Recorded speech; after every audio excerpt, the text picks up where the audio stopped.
welcome to the hard sell, where a stick in the swill-bucket rattles back. Time for another history lesson with Have a Break. Have a break. Let's go back 42 years, before I was even born. Just. Let's go back to November the 2nd, 1982, a very important date in history, of course, because that was the day the Pope went to Spain to tell them that abortion was a sin, even though Jesus Christ had never heard of it.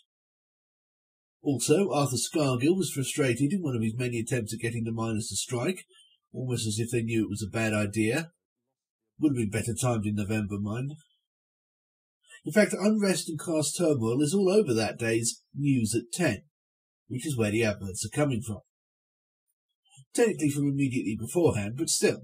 The ITN News at 10, back when it was still the daily briefing of choice for a large chunk of the country, and not just the runner-up nighttime summary for people who just can't get enough news, even though these days we're surrounded by the stuff every minute of every day until we die.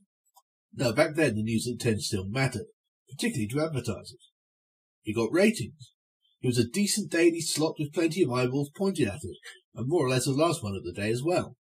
This was the point where prime time ended. After the news, there'd tend to be slightly edgier fare for an hour or so, of lesser mainstream appeal and therefore less advertising appeal. And then after that was the graveyard shift unto close down, usually by midnight. Late night broadcasting was still a few years away. So the three breaks before, during and to a lesser extent after the News at 10 were the last big ones of the average day. We're expecting at least some relatively major brands to poke their noses in, although what that means in 1982 is up for debate. Let's take a look. Incidentally, we're in the TBS region in its first year, which is of course one of the wealthiest areas of the country. Let's see if that's reflected.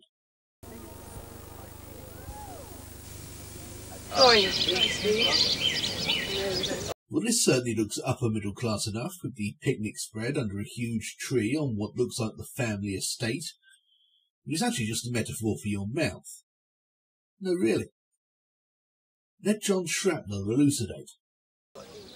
A tree is only as strong as the soil that supports it. Okay, maybe dial it back a little, John?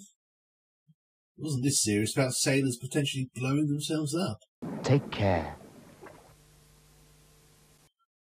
Anyway, you see where this is going. Teeth are trees, gums are soil, the floor is lava. Undermine its roots and its future looks shaky. It's the same with your teeth and the gums that support them. Yet your gums are under attack 24 hours a day from the bacteria that live in plaque. Damn those Czech bacteria. Oh wait, he said plaque. Never mind. If left to breed unchecked, it'll penetrate beneath your gums and in time could undermine your teeth. But regular brushing with a good toothpaste helps protect your teeth and your gums. And by good toothpaste, what specifically do you mean? That's why Gibbs have developed a new toothpaste, Mentadent P. P for Prague, I expect. Plaque. Mentadent P doesn't just contain fluoride, it also contains a bactericide. And now, enjoy a young Miriam Darbo. So regular brushing with Mentadent P will help you fight plaque. The semiotic association between apples and dentistry is one of the more arbitrary and largely accidental. Obviously there's a saying that an apple a day keeps the doctor away, which for some reason over the centuries has come to signify dentist in specific, without the word itself actually changing. Either way, it's bollocks. Apples don't do nothing for your teeth. In fact, between sugars and malic acids, they basically do damage. But there you go, the myth that apples are good for your teeth came about anyway, probably supported by their inherent crunchiness, which does at least give them a good workout, and makes for a dramatic illustration of teeth at work for advertising purposes. And so dental practices all over the English-speaking world have apples in their logos, or use apple green colour schemes, or have adorable future Bond girls biting decorously into an apple just for the subliminal association. Will help you fight plaque and give you a firm foundation for healthy teeth. Brush your teeth.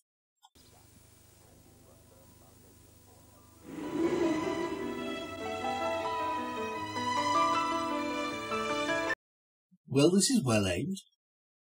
The wine bar boom was well underway by 1982, after some patient zero on a package holiday in France discovered Chardonnay and realised there was water life in Blue Nun and Mateus.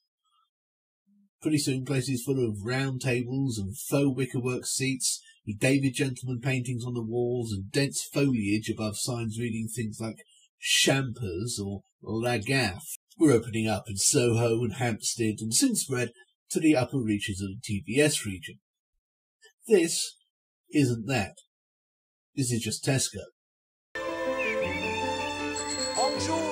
When we at Tesco decided to select our own range of over 60 wines, we didn't just want them to be exceptional value for money.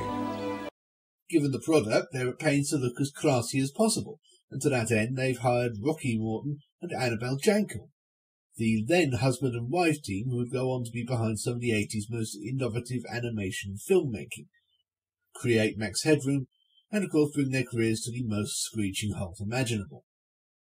But never mind. Add on the voice of Anthony Valentine there, who spoke the way honey pours, and the message is clear. This ain't Thunderbird. We wanted them to be good enough to deserve classic labels. Tesco Wine. There's a good one behind every label. You can talk. You don't even notice me these days. That's right. Go on, cry. Typical.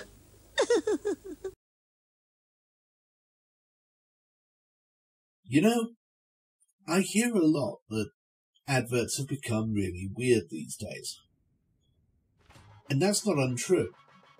Partly because having lived through the ages of sincerity, spectacle, postmodern irony and post-ironic absurdism, we simply have no idea of what the fuck we're doing anymore. But to an extent, I feel adverts have always been pretty weird. If they're any weirder these days than they were, say, 40 years ago, it's not by as much as you might think, and it's largely a result of technology, making more complex and interesting forms of weirdness available. The madness has always been there, and this advert is a case in point.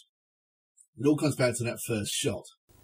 As the advert will shortly be at pains to remind you, that first word in British English is pronounced garage, hence the pun, which I'm fairly certain someone came up with in a pitch meeting and was deliberately extrapolated from in lieu of anyone coming up with anything better.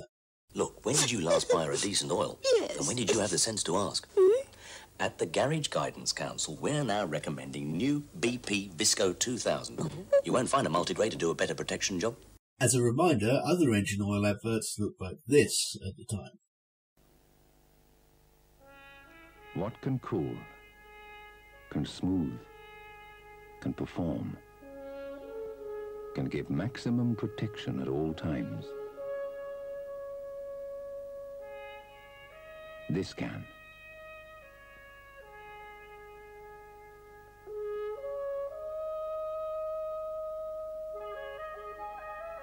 Castrol GTX Liquid Engineering. Or this. Green, the natural colour of protection. The colour of new Duckham's Hypergrade, an oil so advanced it protects in all cars, all conditions, and at higher engine temperatures, even turbo temperatures. Duckham's Hypergrade, the birth of a new oil. Or liquid and metal, practical application to the fore, with just very vague nature metaphors where appropriate. No disturbing, psychologically troubling anthropomorphism, or faint Freudian undertones. It'll stay faithful from one motorway's end to the next. Treat it to a slap-up oil change. That BP Visco 2000 has really put the spark back into everything we do.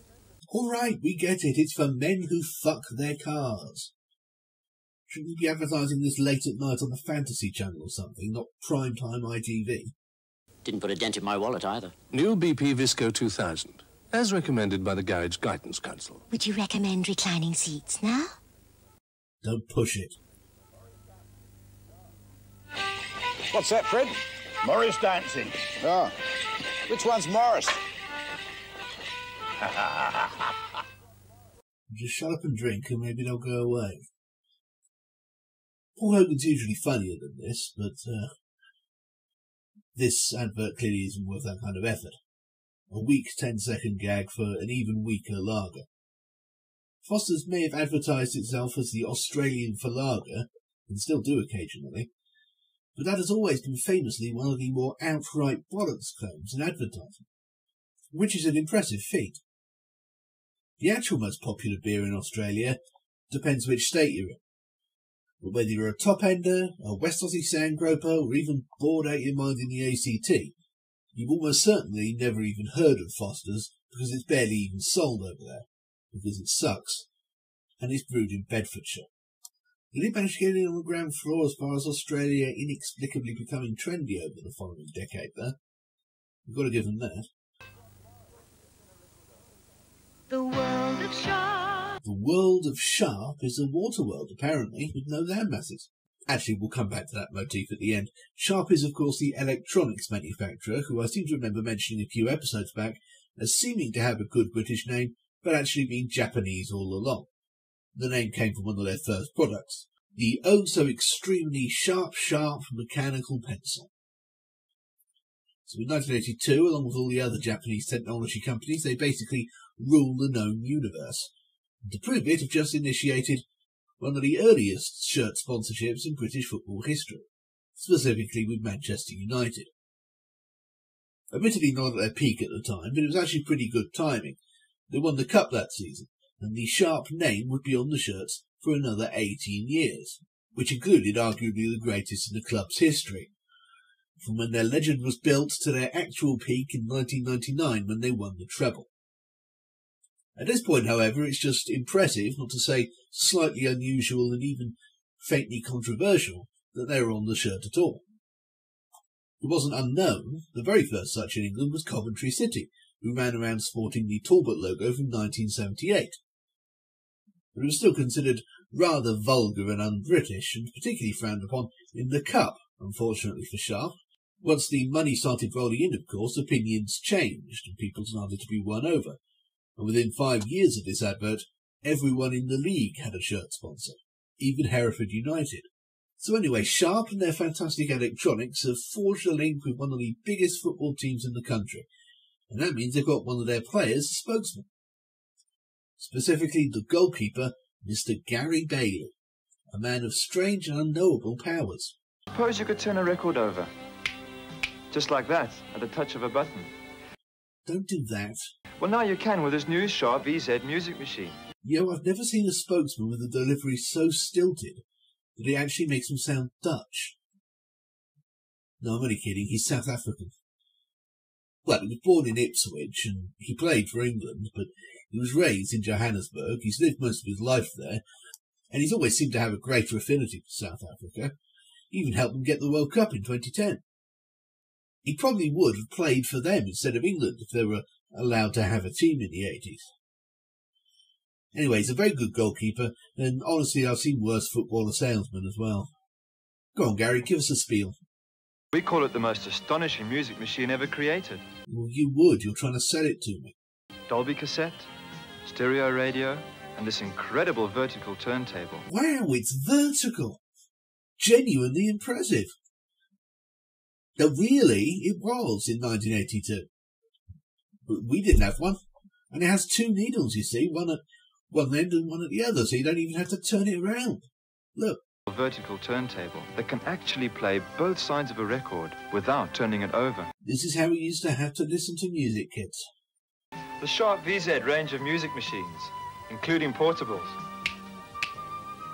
Stop that.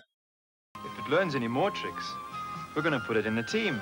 Oh, come on, Gary, you're not doing that badly. You're finishing 3rd on a regular basis. And a final shot for that last touch of glamour by association. Although your guess is as good as mine which direction it's going in. The world of Sharp. Oh yeah, and that blue ball thing. Turns out it's an egg. Where great ideas come to life. For that overwrought, oversung metaphor, a technique which will rapidly be considered far too gauche, even for advertising. Great ideas come to life. Finally, Bread Vision presents a story of bread.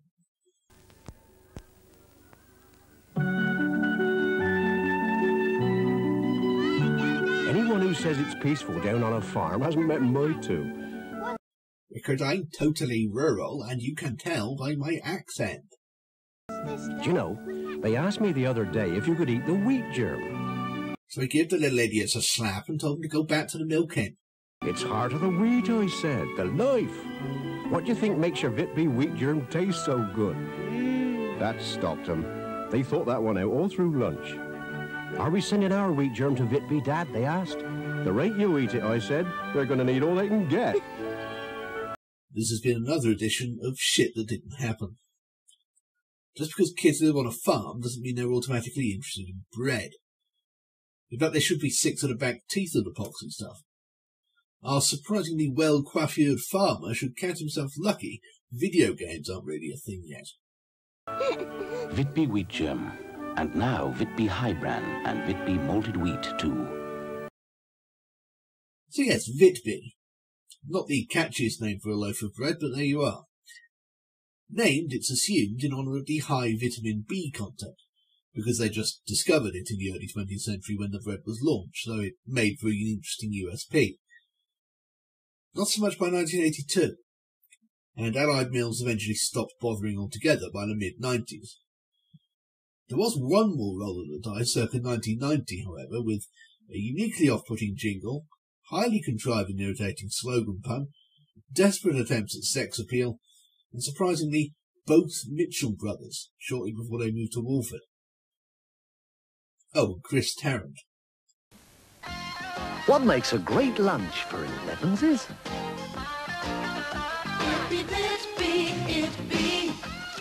When you fancy a dip, what's hard to resist? And who makes soldiers that have got what it takes?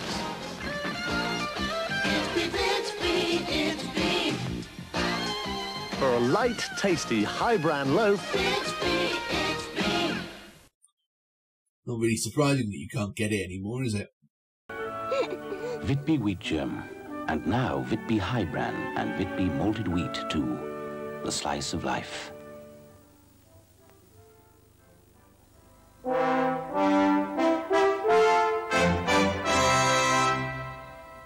This is TVS. Now we join Selena Scott and Martin Lewis at ITN for national and international news. Time check, it's 10 o'clock.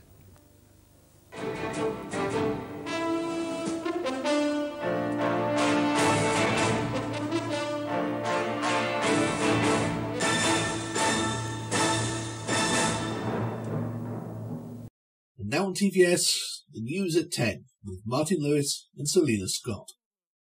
Mere months before she jumped ship to launch BBC Breakfast Time, Sir Martin hung around a few more years.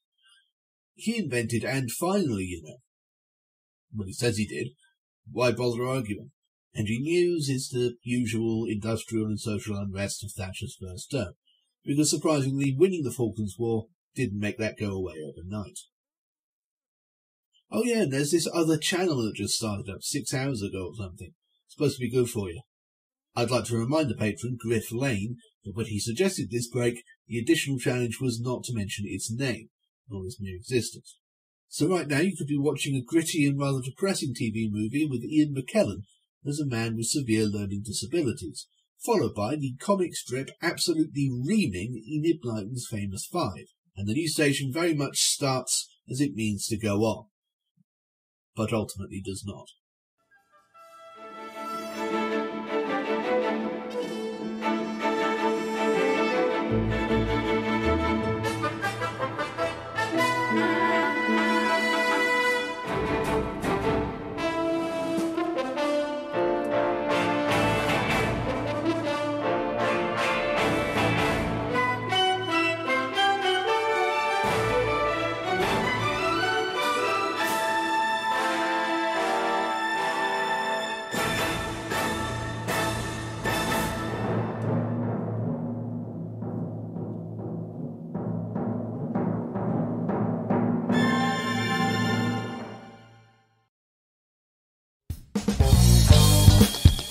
You just sat through a Bob the Fish production.